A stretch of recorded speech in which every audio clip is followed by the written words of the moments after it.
नमस्कार, मैं रवीश कुमार। स्वागत है आपका आज के प्रमुख समाचारों में। आइए जानते हैं देश विदेश तो राजनीति, मौसम और अर्थव्यवस्था से जुड़ी दिन की अहम खबरें। आज शरद महापर्व का तीसरा दिन है।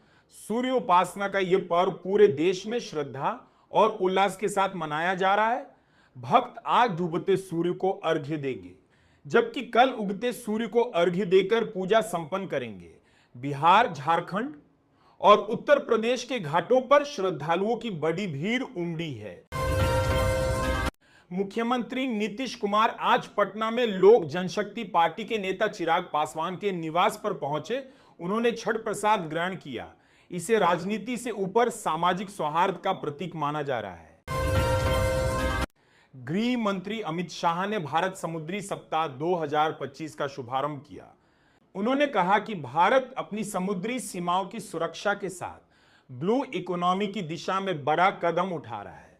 यह कार्यक्रम 31 अक्टूबर तक चलेगा। देश भर में फिट इंडिया साइकिल संडे का आयोजन हुआ। केंद्रीय मंत्री मनसुख मांडविया ने स्वयं साइकिल चलाकर लोगों को फिटनेस का संदेश दिया। 200 से अधिक शहरों में लाखों लोगों ने इस अभियान में भाग लिया। चुनाव आयोग आज मतदाता सूची पुनरीक्षण की घोषणा करेगा। शाम 5:15 पर मुख्य चुनाव आयुक्त प्रेस कॉन्फ्रेंस में SIR की तिथियां घोषित करेंगे। पहले चरण में 10 से अधिक राज्यों की सूची अपडेट की जाएगी। चक्रवात मोथा के कल आंध्र प्रदेश तट से टकराने की संभावना है। मौसम विभाग ने हाई अलर्ट जारी किया है। तेज हवा और भारी वर्षा की चेतावनी के बीच मछुआरों को समुद्र से दूर रहने की सलाह दी गई है। प्रधानमंत्री नरेंद्र मोदी ने मन की बात कार्यक्रम में कहा, छठ पूजा केवल आस्था का पर्व नहीं बल्कि भारतीय संस्कृति की एकता का प्रतीक है।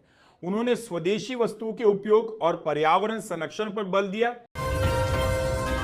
प्रधानमंत्री मोदी कल दिल्ली के वासुदेव घाट पर छठ पूजा में शामिल होंगे।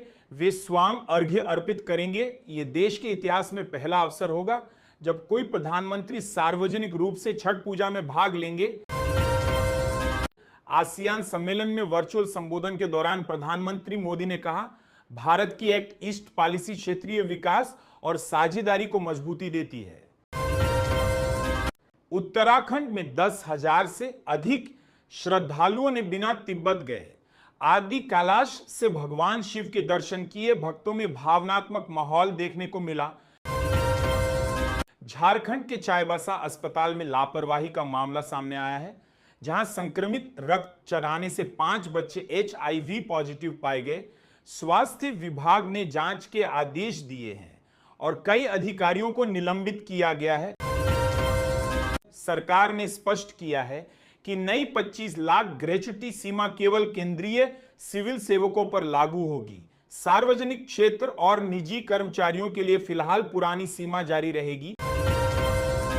सरकारी बैंक अब आर्टिफिशियल इंटेलिजेंस की मदद से लोन की निगरानी कर रहे हैं। इससे NPA दर घटकर 0.5% से नीचे आ गई है, जो अब तक का सबसे बेहतर स्तर है। उत्तर प्रदेश की योगी सरकार ने पत्रकारों की सामाजिक सुरक्षा योजनाओं के लिए 80,31,000 रुपए स्वीकृत किए हैं। 1 नवंबर से सीमा शुल्क व्यवस्था में बड़ा बदलाव लागू होगा। अब 31 की जगह केवल एक अधिसूचना प्रभावी रहेगी, जिससे व्यापारियों के लिए प्रक्रिया सरल हो जाएगी।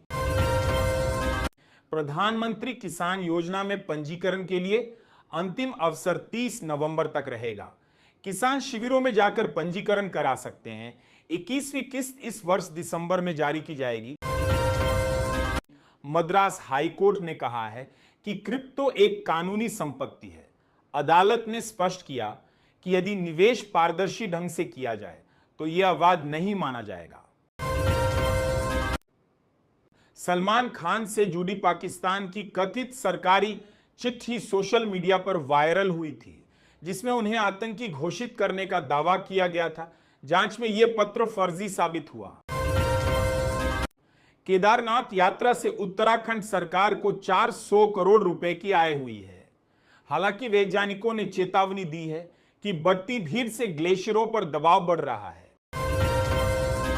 आरबीआई की नई नीति से कंपनियों को अधिग्रहण और विदेशी निवेश के मामलों में 1 अप्रैल 2026 से अधिक सुविधा मिलेगी। नोएडा एयरपोर्ट के पास 200 करोड़ रुपए की लागत से एक्वा पार्क बनाया जाएगा। पर्यटन को बढ़ावा देने के लिए इसे 2026 तक पूरा करने का लक्ष्य है। उत्तर प्रदेश में नई बिजली दरें लागू हो चुकी हैं।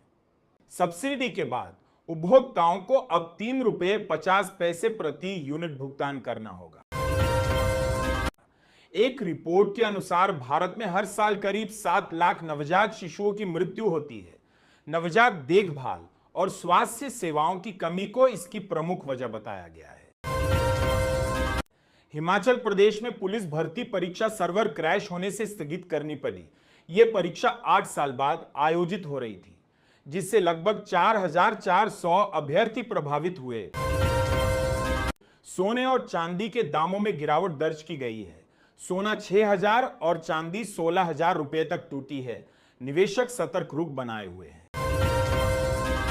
यही थी आज की प्रमुख खबरें। आप जुड़े रहिए, हम लाते रहेंगे देश दुनिया की हर अहम जानकारी सटीक और सहज अंदाज में। धन्यवाद, नमस्कार।